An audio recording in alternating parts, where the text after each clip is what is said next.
Okay, in this lecture we will see what is meant by a network function. So the network functions are mainly classified into two types.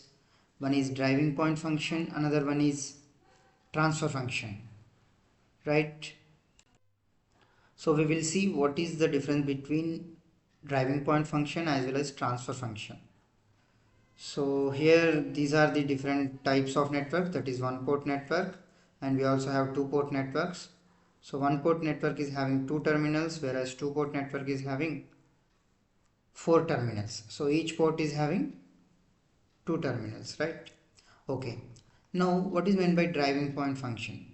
So if excitation and response are measured at the same port, the network function is known as the driving point function.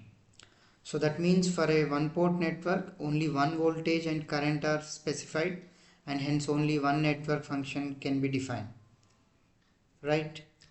So it is direct or reciprocal, so that we will see what they are. So we can have driving point impedance function, and we can also have driving point admittance function. So the impedance function is nothing but Z. So Z is always ratio of voltage by current, but here the important point is that it is always Laplace transform ratios, right? That is very important, right? So now we will see what is driving point admittance function. So it is just reciprocal of impedance, then y of s will be I of s by v of s, that's it. So but these are for one port networks.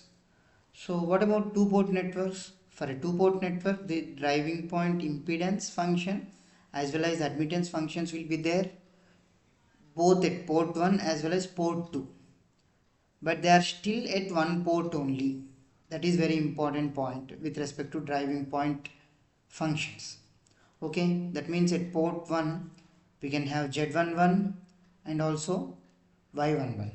So they are ratios of V1 by I1 and I1 by V1. So if you observe, both numerator and denominators are ones only.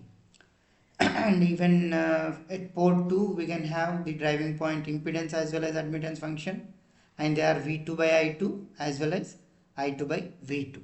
That's it. But it is not transfer, it is not like one port to the another port. So wherever you see, it is same side only, that means same port only. So towards the same port it is driving point, that's it. Fine. So now we will see the transfer function. So the name itself is saying it is transfer function. So it is the ratio of one port side parameter to the other port side parameter, right?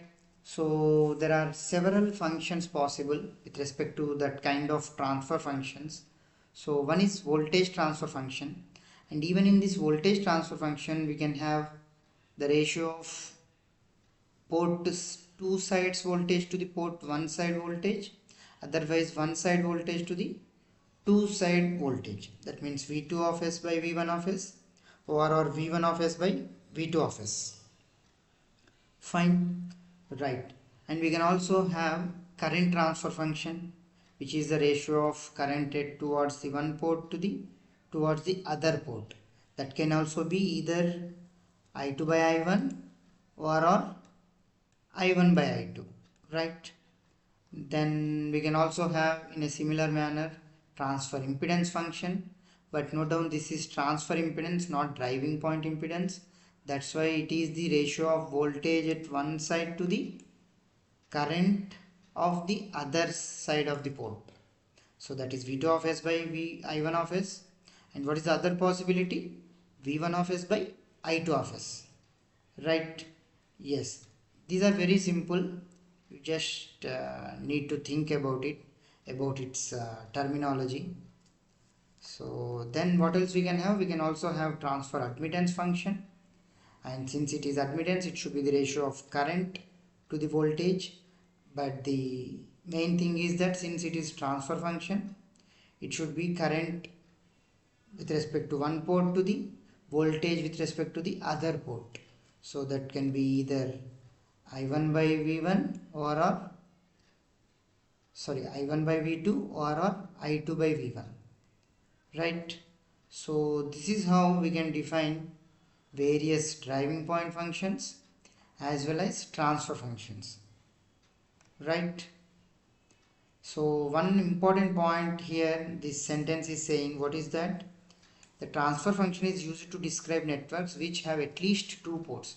Because it is transfer, we need to at least have two different ports. Otherwise, we cannot consider them as transfer function.